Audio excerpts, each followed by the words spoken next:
ಜಗತ್ತಿನಲ್ಲಿ ಎಲ್ಲರೂ ಒಂದೊಂದು ರೀತಿಯಲ್ಲಿ ಸುಖ ಕಂಡರೆ ನಾನು ಈ ಕುಡಿತದಲ್ಲಿ ಸುಖ ಕಾಣ್ತೀನಿ. ಏಕೆ ಕುಡಿತೀನಿ, ಏತಕ್ಕೋಸ್ಕರ ಕುಡಿತೀನಿ ಅನ್ನೋದು ಯಾರಿಗೂ ಗೊತ್ತಿಲ್ಲ. ನನ್ನ ಆಸೆಯ ಗೋಪುರಾಗಿರಿ ಗಗನ ಕಾಣಬೇಕು. ಅದನ್ನು ನೋಡಿ ಮತ್ತಿಷ್ಟು ನಾ ಕುಡಿದು ಕುಪ್ಪು ಬಳಸಿ ನೆಲಕ್ಕೆ ಬೆಳೆಯಬೇಕು.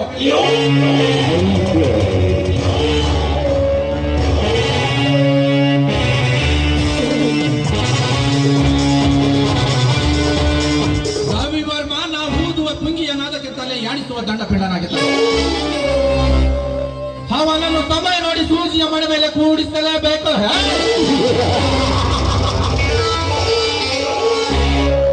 पुरान है कीचड़ मगर दुनिया हदल बदल है।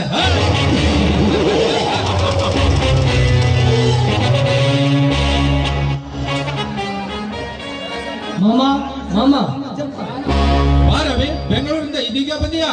ಹೌದು ಮಾಮಾ, ಇದೀಗ ಟ್ರೈನ್ಗೆ ಬಂದೆ. ಹಿಮಾದ್ರಿ ಸಂಪಣ್ಣ ಇವರಿಬ್ಬರು ಎಲ್ಲಿಗೆ ಹೋಗಿದ್ದಾರೆ? ಇನ್ನು ಕೆಲಸಕ್ಕೆ ಬಂದಿಲ್ಲ ರವಿ. ನೋಡು, ಮನೆಯ ವ್ಯವಹಾರ ಬಿಸ್ನೆಸ್ ಎಲ್ಲ ನನ್ನ ಮೇಲೆ ಬಿಟ್ಟು ಕತೆ ಕಾದಂಬರಿ ಪ್ರೆಸ್ ಅಂತ ತಿರುಗಿದರೆ ಅವುಗಳಿಗೆಲ್ಲ ಜವಾಬ್ದಾರಿ ಯಾರು? ಪ್ರತಿಯೊಂದು ವ್ಯವಹಾರಕ್ಕೆ ನಿನ್ನದೇ ಸಹಿಬೇಕು. ಅದನ್ನೆಲ್ಲ ಬಿಟ್ಟು ಸ್ವಲ್ಪ ವ್ಯವಹಾರದ ಕಡೆ ಗಮನ ಕೊಡು. ಅದಕ್ಕೆಲ್ಲ ನೀವಿದ್ದೀರಲ್ಲ ಮಾಮ, ನನಗೆ ನೋಡು ಮಾಮ, ನಾನು ನೀನು ಒಂದೇ ವಯಸ್ಸಿನವರಾಗಿರಬಹುದು, ಆದರೆ ನಿಮ್ಮ ಮೇಲಿನ ವಿಶ್ವಾಸ ನನಗೆ ಬಹಳ ಇದೆ. ನೋಡು ರವಿ, ಏನು ಕೇಳಬೇಡಿ. ನೋಡು ರವಿ, ಈ ಚೆಕ್ಕಿಗೆ ಸಹಿ ಮಾಡಬೇಕಲ್ಲ, ಪೇಮೆಂಟ್ ಮಾಡಬೇಕು. ಆದರೆ ಏನಾಯ್ತು ಮಾಮ, ಅವರ ದುಡಿಮೆಯ ಪ್ರತಿಫಲದಿಂದ ನಾವು ಶ್ರೀಮಂತರಾಗಿದ್ದೇವೆ.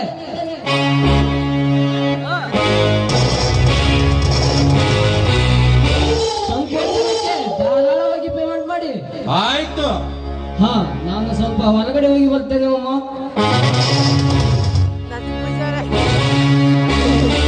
ಹೋಗಿ ಬಾ ರವಿ.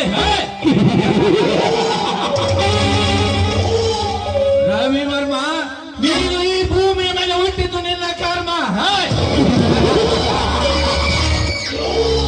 ನೀನು ಸಹಿ ಮಾಡಿದ್ದು 1 ಲಕ್ಷಕ್ಕಲ್ಲೇ 10 ಲಕ್ಷಕ್ಕೆ. ಹೀಗೆ ಬಡಾಯಿಸಬೇಕು ನಿನ್ನ ಖಜಾನೆಯ ಹಣವನ್ನು. ಸಿಂಹಾದ್ರಿಗೆ ಬೇಗ ಬರಲು ಹೇಳಿದ್ದೆ, ಏಕೆ